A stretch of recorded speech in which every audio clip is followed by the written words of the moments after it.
Welcome to the Mathematical Mall. Think about the last time you walked into a shopping mall. Maybe you were looking for a particular store. Maybe you were meeting someone. Maybe you were getting something to eat.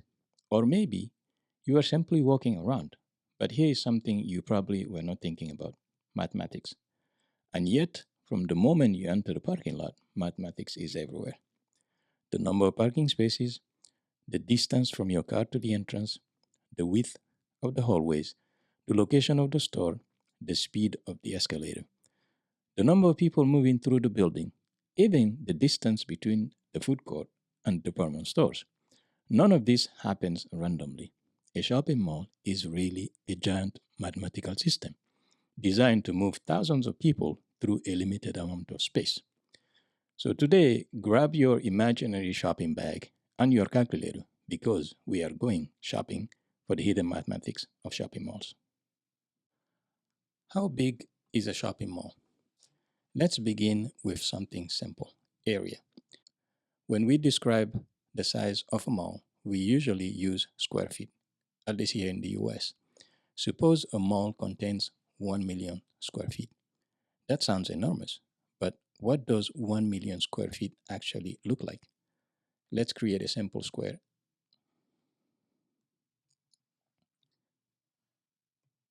Not perfect, but okay. So we have 1,000 feet here and 1,000 feet here.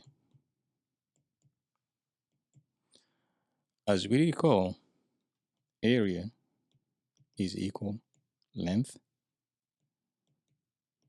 multiplied by width.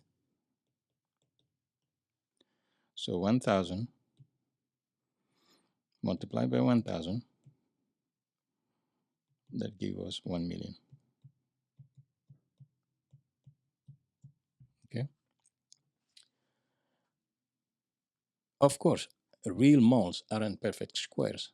They may have corridors, stores, food courts, stairways, elevators, and open spaces. But this gives us a sense of scale. And remember, if a mall has 2 or 3 floors, that 1 million square feet does not have to occupy 1 million square feet of land. We can stack area vertically. Already, architecture is using mathematics. Now, not all mall space is store space. Here's another interesting question. If a mall contains 1 million square feet, can stores occupy all 1 million square feet? Probably not. We need hallways, restrooms, mechanical rooms, elevators, escalators, staircases, sitting areas, and common spaces. Suppose, just for our mathematical example, that 70% of our mall is available for stores and restaurants. So as we recall, the mall area is 1 million square feet. Okay. Now, if the stores occupy 70% of the 1 million, so we're looking at 1 million multiplied by 70%. That gives us 700,000 square feet. Okay. So deduct 700,000 to 1 million, so you are left with 300,000 square feet for everything else. As I mentioned, you have restrooms, you have hallways, you have mechanical rooms, you have elevators, escalators, staircases, and so forth. Those common areas will have to share the 300 square feet of space left out of the 1 million. Now, the geometry of hallways. Let's start walking. Mall corridors may look simple, but their dimensions matter. Imagine a corridor that is 30 feet by 500 feet. 30 feet wide by 500 feet long. Okay, so 30 multiplied by 500, that's about 15,000 square feet. Now imagine several corridors. The wider we make them, the more people can move comfortably. But wider corridors also consume space that could otherwise be used for stores. So people who design malls face a mathematical balancing act. So we have space for people versus space for stores, and space versus space for operation stuff, meaning hallways, corridors, elevators, escalators, and restrooms, and the like. Now let's come back to something interesting that tend to be overlooked very often. How far do you actually walk? Here is one of my favorite pieces of mall mathematics. You may say, I'm just going into the mall for a few minutes, but your feet may tell a different story. Suppose you walk 800 feet from your car to the entrance, then another, let's say 100 feet through the mall, then you walk around several stores and add another 2,000 feet. Then you walk 1,200 feet back toward the entrance, and finally 800 feet back to the air. And finally 800 feet back to the car. So let's put that in concrete terms. So we said 800 feet plus 1,200 feet plus 2,000 feet plus 1,200 feet plus 800 feet. So you're looking at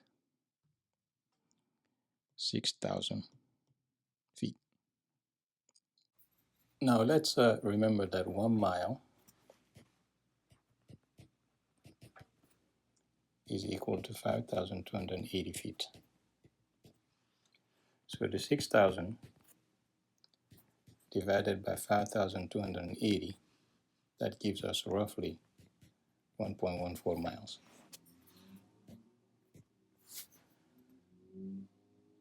So this is really the average for this specific example. I would like you to take an example in a local shopping mall where you do your shopping regularly and do your own calculation. You will be amazed by how much you're actually doing some walking slash exercising. Let's attack another topic, moving people in the mall. One of the common ways of moving people is through escalators. And here comes a beautiful example of mathematics involving distance, speed, and time. And we know there is a relationship between these three concepts. Suppose an escalator carries you a distance of 60 feet along its moving staircase. And suppose, for our example, it moves at 90 feet per minute. How long would the ride take if you simply stood still? Okay. So as we recall, there is a relationship between, or there is a relationship between these three concepts. We know that time is equal to distance divided by speed. Okay. So you will have 60 divided by 90. That gives you roughly 0.667. Okay. So 0.667 multiplied by 60, that gives you roughly 40 seconds. But now, suppose you walk while riding the escalator. Your walking speed combines with the escalator movement. Now we have something a little more interesting than just regular walking. It's called relative motion. Okay. You and the machine are moving at the same time. The same mathematics appears in moving walkways, boats moving with currents, and airplanes flying with wind. Now, another question we are going to address is how many people can fit in the mall? Now, imagine a busy Saturday afternoon. Okay, Saturday afternoon. Thousands of people may be inside the building. How do we think mathematically about crowds? One useful idea is people per unit of area. Suppose one section of a mall has 20,000 square feet of usable public space, and suppose there are 1,000 people in that area. So we have 20,000 divided by 1,000, so that's 20. Okay, that's an average of 20 square feet per person. But here is the important part: people aren't distributed evenly. Some areas may be nearly empty, while others may be crowded. The food court might be packed, a hallway might be busy, another corridor might be quiet. So, an average doesn't always tell the whole story. That's an important lesson in statistics. So, let's go to another area, interesting area of a shopping mall, the food court. Now, we have been walking for a while. It's time to eat. Suppose a food court has 500 seats. At noon, 425 occupied. Okay. What percentage of seating capacity is being used here? So it's 425 divided by 500, okay, multiplied by 100. That gives us roughly 85%. The food court is operating at 85% seating occupancy. Now suppose 100 people leave while another 80 arrive. We started with 425 people. So 425 minus 100, okay? And then you add 80, okay? So you have 405 divided by 500 multiplied by 100. That's roughly 81%. Not just arithmetic, we are modeling a changing population. People arrive, people leave, and the number constantly changes. Parking lot mathematics returns. Before we ever entered the mall, mathematics was already waiting for us outside. Remember our episode on parking lots? Now those ideas return. Suppose a shopping mall has 5,000 parking spaces. Okay. At 2, so 4,250 occupied at 2 p.m. Okay. So that gives us about 4,250 divided by 5,000 multiplied by 100. That gives us about 85% occupancy.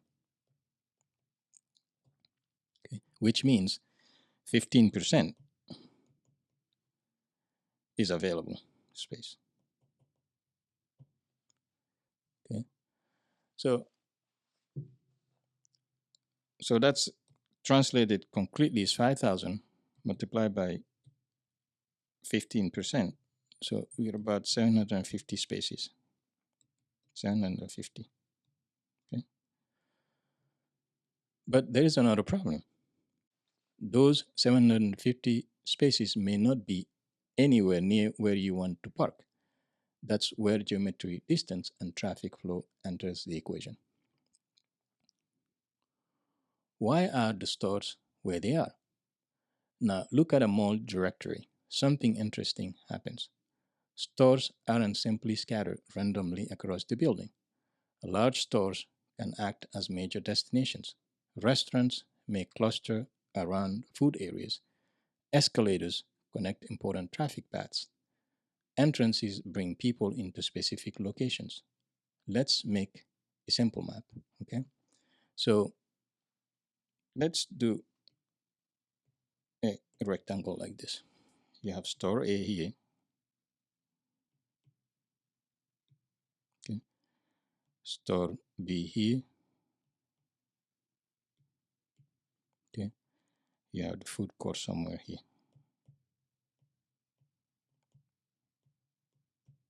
Okay, and then you have a corridor here. Now imagine 1,000 people entering this, and then you have, let's say, an entrance here, an entrance here, an entrance here. Okay. Now imagine thousands or tens of thousands of visitors entering the mall. A 40% enters here, 35% enter through there, another 25% enters through here. We can begin to predict where pedestrians traffic may be highest. That is mathematics meeting human behavior, and it introduces us to probability. Where are people most likely to walk? Which intersection receives the most traffic? Which escalator becomes busiest? Suddenly, our mall looks less like a building and more like a mathematical network. The DMV Mall Math Challenge. Now it's your turn. Here in the Washington, D.C. metro area, we have shopping malls of every different shapes and sizes. Some are enclosed, some have multiple levels, some are connected to metro stations, some are surrounded by enormous parking spaces. So here is today's DMV Math Challenge. Choose a shopping center or shopping mall somewhere in the DC metro. It could be in Washington, D.C., Maryland, or Virginia. Find its approximate total area, then answer this question. If you converted that area into a perfect square, how long would each side of that square be? Okay.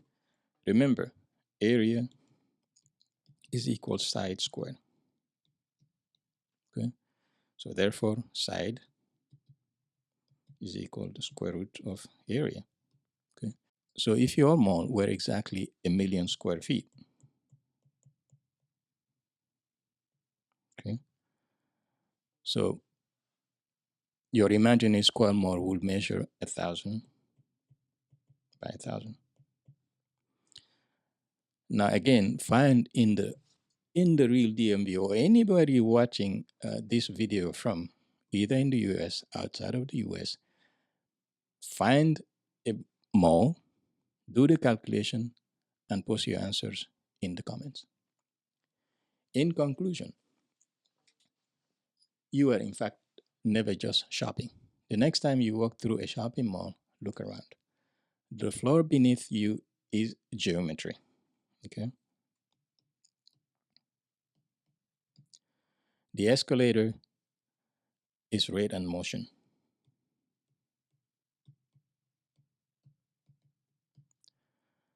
Okay. The crowd is statistics. Statistics. The parking lot is percentages and probability. The directory is a network. Okay. And every step you take is adding distances. A shopping mall may appear to be a collection of stores, but underneath all of it, there is another structure, a structure built from numbers, geometry, rates, percentages, statistic, and probability. That's why mathematics doesn't live only inside a classroom. It lives in the places we visit every day. Sometimes you just have to know where to look. If you enjoyed exploring the hidden mathematics of shopping malls, subscribe to Scitame Learning. Share this episode with somebody who enjoys discovering mathematics in unexpected places and tell me in the comments. What everyday place should we mathematically explore next? Until next time, keep looking for mathematics hidden in plain sight.